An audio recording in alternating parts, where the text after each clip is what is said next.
Es tehmu jek akeh ra? Masih. Ya kono didol.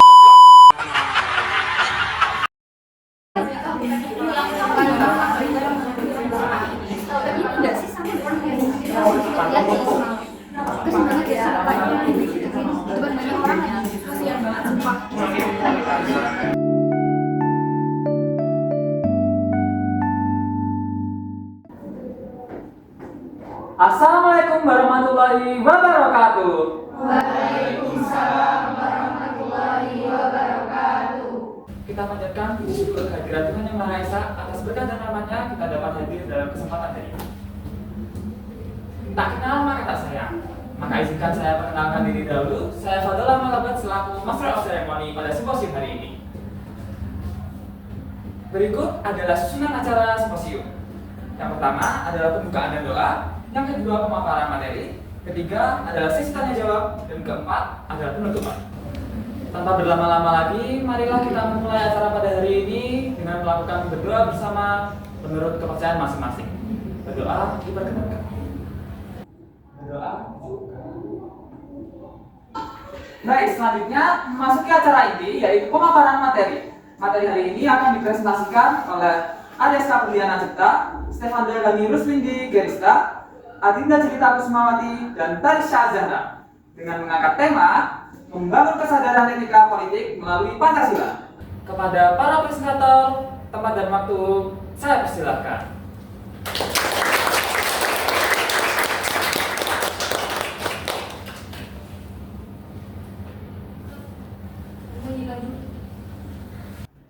Selamat sore rekan-rekan, selamat datang di presentasi kami yang berjudul Membangun Kesadaran Etika Politik melalui Pancasila. Dalam presentasi ini, kita akan mengeksplorasi bagaimana nilai-nilai Pancasila dapat digunakan sebagai landasan etika politik di Indonesia. Kami juga akan membahas studi kasus mengenai Gus Miftah dan bagaimana nilai kehormatan dalam politik dapat diterapkan dalam konteks ini. Bisa di-next slide? Oke, sebelum masuk ke materinya, di sini saya akan memaparkan beberapa poin-poin penting dalam diskusi kita kali ini. Yang pertama, Pancasila sebagai landasan etika politik. Pancasila sebagai dasar negara Indonesia mengandung nilai-nilai yang dapat membimbing perilaku politik yang etis dan bermanfaat. Lalu yang kedua, studi kasus Gus Miftah.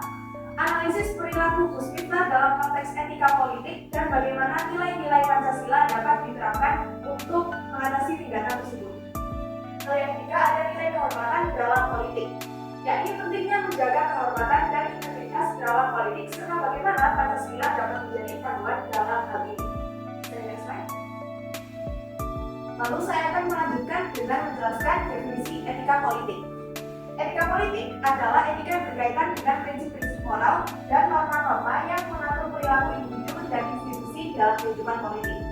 Fokus utama etika politik ini adalah bagaimana kekuasaan digunakan, keputusan diambil, dan bagaimana tindakan politik mempengaruhi kesejahteraan masyarakat. Etika politik membantu memastikan bahwa tindakan dan kebijakan politik ini dilakukan dengan integritas, kejujuran, dan tanggung jawab moral. Selanjutnya ada relevansi dengan Pancasila. Pancasila sebagai dasar negara Indonesia mengandung 5 sila yang menjadi pedoman moral dan etika dalam kehidupan berbangsa dan bernegara. Setiap sila dalam Pancasila menekankan nilai-nilai seperti kemanusiaan, keadilan, persatuan, demokrasi, dan kesejahteraan sosial yang semuanya relevan dengan prinsip-prinsip etika politik. Tujuannya untuk mengidentifikasi pelajaran dari kasus Gus Miftah untuk meningkatkan kesadaran etika politik. Studi kasus Gus Miftah menunjukkan bagaimana nilai-nilai Pancasila diterapkan dalam tindakan dan kebijakan politik yang menjaga kehormatan dan integritas. Baik, untuk materi selanjutnya akan dijelaskan oleh rekan saya, Stefan Dagani.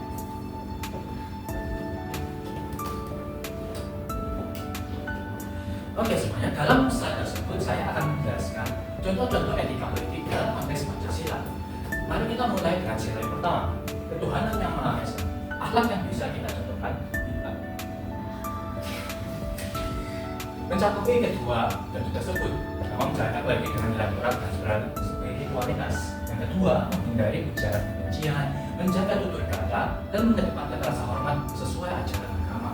Sila kedua, kemanusiaan yang adil dan beradab. Contoh yang patut dilalui adalah memastikan setiap kebijakan atau tindakan politik menghormati martabat dan hak manusia. Yang kedua, menghindari diskriminasi atau penghinaan terhadap ataupun kelompok. Sila ketiga yaitu persatuan Indonesia, membangunlah politik yang tidak memecah belah masyarakat ataupun menghindari tindakan atau pernyataan yang dapat memicu konflik horizontal ataupun vertikal. Sila keempat, kerja dipimpin oleh hikmat kebijaksanaan dalam bermusyawaratan perwakilan.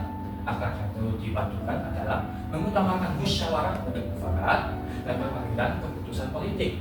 Kedua, menghormati perbedaan pendapat dengan cara yang santun, sopan, dan bijaksana. Dan terakhir, sila kelima, keadilan sosial bagi seluruh rakyat Indonesia, memastikan keadilan dalam akses terhadap hak dan kesejahteraan, serta menghargai peran semua pihak termasuk masyarakat kecil dalam kehidupan berbangsa negara. Jadi, di sini saya akan mendiskusikan studi kasus hukum Miftah dan etika politik. Apakah tindakan beliau mencerminkan etika politik yang sudah diterapkan oleh Pancasila? Jawabannya tidak, karena ujaran beliau tidak sesuai dengan sila pertama, yaitu ujaran dia tidak berbasis dalam keagamaan yang percaya kepada Tuhan Yang Maha Esa. Yang kedua, bertentangan dengan sila kedua, karena ujaran dia merendahkan suatu individu ataupun kelompok. Ketiga, tidak selaras dengan sila ketiga, karena ujaran beliau memicu sebuah konflik, apalagi pada saat di-post oleh media sosial. Melanggar sila keempat karena tidak beriman kepada kebijaksanaan. Akhirnya melanggar sila kelima karena tidak berasosiasi dan ataupun cocok dengan sila tersebut. Baik, slide selanjutnya akan dilanjutkan oleh rekan saya bernama Adinda.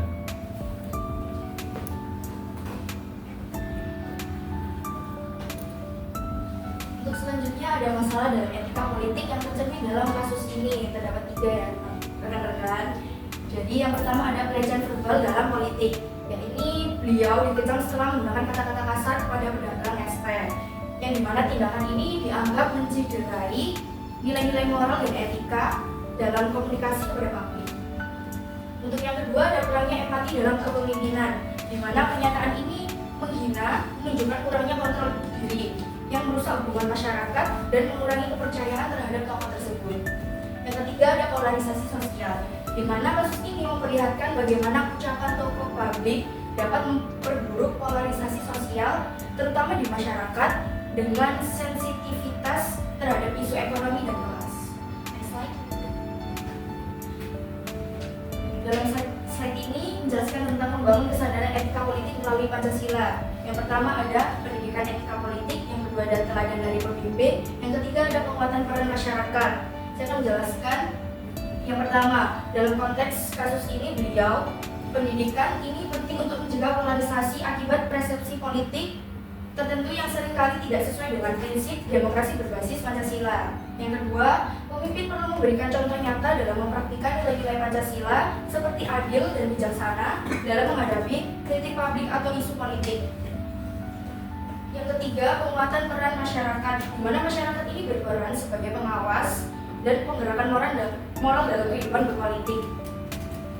Publik dan advokasi terhadap pentingnya etika politik dalam meredam konflik sosial yang muncul akibat perbedaan ideologi. Seperti itu. Untuk materi selanjutnya akan dijelaskan oleh rekan saya, Taris. Baik, di materi selanjutnya ini saya akan menjelaskan tentang solusi praktis untuk pemimpin dan juga masyarakat. Di sini bisa dilihat ada 4 poin, 2 untuk pemimpin dan 2 untuk masyarakat. Saya akan menjelaskan untuk pemimpin terlebih dahulu. Yang pertama, mengadopsi komunikasi yang berbasis empati. Pemimpin memiliki tanggung jawab untuk menjadi teladan dalam berkomunikasi. Komunikasi yang berbasis empati tidak hanya membantu menciptakan hubungan yang lebih baik dengan masyarakat, tetapi juga meningkatkan kepercayaan. Dengan memahami kebutuhan dan perasaan orang lain, pemimpin dapat membuat kebijakan yang relevan dan juga inklusif.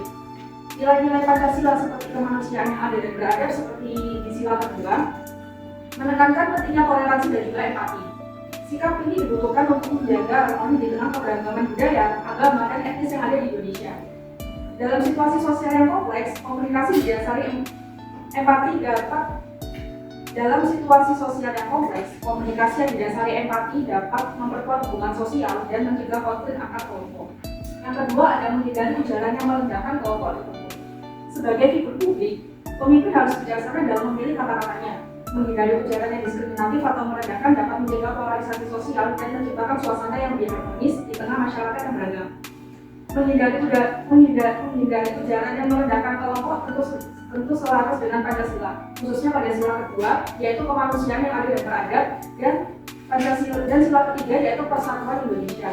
Pemimpin yang bijaksana harus menjaga tutur kata agar tidak memicu diskriminasi atau polarisasi. Hal ini penting untuk menciptakan harmoni dalam masyarakat, multikultural, dan menjaga persatuan bangsa.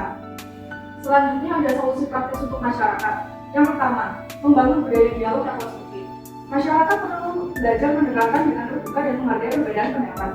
Dialog yang konstruktif adalah kunci untuk menyelesaikan perbedaan secara damai dan menciptakan solusi yang bersama. Dengan budaya ini, konflik dapat diminimalkan dan semangat kolaborasi dapat ditingkatkan. Nilai kerakyatan yang dipimpin oleh hikmat kebijaksanaan dan permusyawaratan perwakilan seperti yang ada di sila keempat menegaskan pentingnya dialog yang berlandaskan pada musyawarah. Dialog konstruktif mendorong penyelesaian masalah melalui diskusi yang inklusif dan tidak merendahkan pihak tertentu. Yang kedua, memanfaatkan media sosial untuk menyebarkan nilai-nilai yang positif. Di era digital, media sosial adalah alat yang sangat kuat. Masyarakat dapat menggunakan untuk menyebarkan inspirasi, membangun kesadaran, dan mempromosikan nilai-nilai positif seperti toleransi, kerjasama, dan juga empati. Dengan cara ini, kita bisa bersama-sama menciptakan ekosistem digital yang lebih sehat dan juga bermakna. Media sosial dapat menjadi platform untuk menginternalisasi nilai-nilai Pancasila seperti keadilan sosial bagi seluruh rakyat Indonesia yang ada di sila kelima dengan menyebarkan pesan-pesan toleransi, solidaritas, dan keadilan. Namun, tantangan seperti penyebaran hoax dan ujaran kebencian harus diatasi dengan edukasi dan kebijakan yang mendorong penggunaan media secara bertanggung jawab.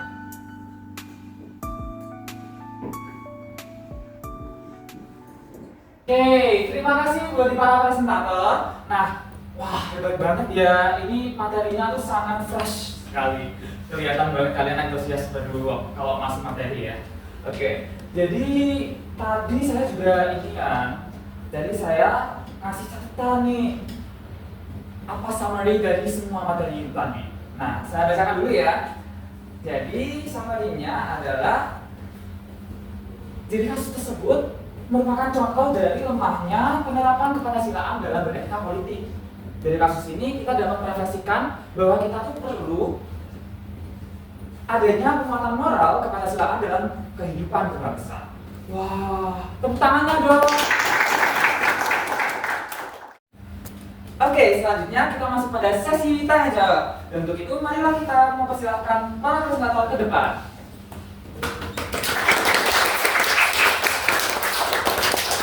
Oke, tapi sebelumnya mohon maaf ya, kami hanya membuka 3 sesi pertanyaan. Jadi ini nanti akan cukup ketat. Nah, bagi yang ingin bertanya, silahkan mengangkat tangan setelah saya menghitung sampai 3. 1, 2, 3. Baik, terima kasih atas waktu yang telah diberikan. Nama saya Aurelia Nabilani dan saya ingin bertanya, bagaimana etika politik yang berlandaskan Pancasila dapat menghindarkan masyarakat dari diskriminasi pekerjaan tertentu? Terima kasih. Oke, terima kasih ya Kak Aurel untuk pertanyaannya. Baik, bagi para presentator, apakah pertanyaannya mau langsung dijawab atau dikit? Oh, dikit dulu, oke.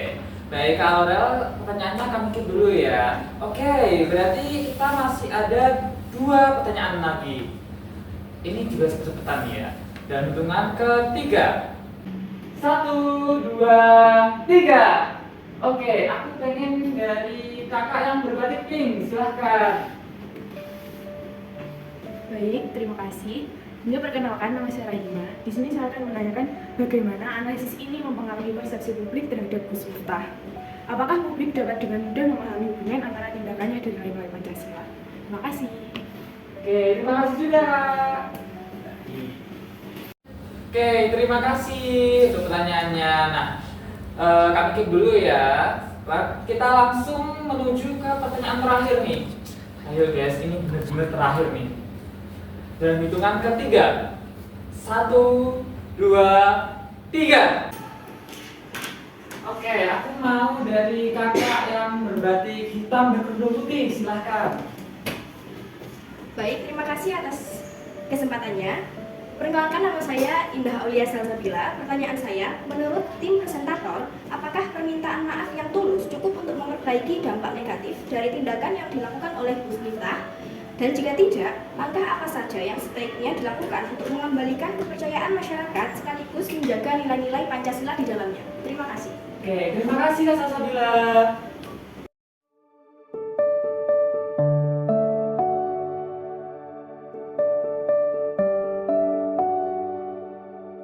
Oke, kelihatannya dari para presentator sudah siap ya untuk menjawab pertanyaan-pertanyaannya. Baik, dipersilahkan. Baik, untuk pertanyaan dari Pak Aurel, etika politik berdasarkan Pancasila mencegah diskriminasi pekerjaan ada 5 cara sesuai Pancasila, yaitu yang pertama, ketuhanan yang Maha Esa, menghargai pekerjaan sebagai pengabdian yang halal. Yang kedua, kemanusiaan yang adil dan beradab, mengedepankan keadilan dan menghormati martabat semua pekerja. Yang ketiga, persatuan Indonesia, melihat semua pekerjaan sebagai kontribusi untuk bangsa. Yang keempat, kerakyatan, membuat kebijakan yang adil bagi semua profesi. Yang kelima, keadilan sosial, mengakui semua pekerjaan yang bermanfaat secara setara. Implementasinya bisa melalui edukasi, penghapusan stigma, regulasi anti diskriminasi, dan apresiasi terhadap keberagaman pekerjaan. Apakah menjawab? Sudah, terima kasih. Silahkan selanjutnya. Untuk nomor 2, publik tentunya ada pro dan kontra. Yang pro ini publik yang mengidolakan saat beliau klarifikasi tentunya melihat sebagai figur yang rendah hati dan bertanggung jawab. Untuk yang kontra, mungkin tetap mempertanyakan atas tindakan yang tercela itu perihal gerak-gerik saat klarifikasi dan meminta maaf kepada seorang pejabat. Untuk sebagian besar publik, tidak mudah untuk memahami tindakannya dengan nilai-nilai Pancasila, dikarenakan perilaku buruknya terbongkar semua di beberapa media. Oke, last but not least. Oke, pertanyaan selanjutnya dari Kak Indah. Pertanyaannya yakni, apakah permintaan maaf dari Gus Miftah itu dapat memperbaiki dampak negatif yang diterima oleh penjual ST? Jika tidak, apa yang dapat dilakukan? Betul begitu? Oke, jadi menurut kelompok kami, permintaan maaf dari Gus Miftah adalah langkah yang sangat penting. Tetapi mungkin belum cukup untuk memperbaiki dampak negatif yang diterima oleh penjual ST. Jadi langkah tambahan yang dapat dilakukan oleh pelaku antara lain, Gus Miftah bisa melakukan tindakan konkret seperti memberikan bantuan kepada penjual ST, misalnya dengan melariskan atau memperluas usahanya. Yang kedua, Gus Miftah telah mengundurkan diri dari posisinya sebagai utusan khusus presiden. Langkah ini menunjukkan tanggung jawab dan kesadaran akan kesalahannya. Jadi dengan langkah-langkah ini diharapkan kepercayaan masyarakat dapat kembali dan nilai-nilai Pancasila tetap terjaga. Begitu. Apakah ada sanggahan? Oke, sudah cukup. Terima kasih. Oke, terima kasih bagi para presentator. Wah, kalau begitu untuk para presentator saya ucapkan terima kasih dengan sebanyak-banyaknya. Serta dipersilahkan untuk duduk.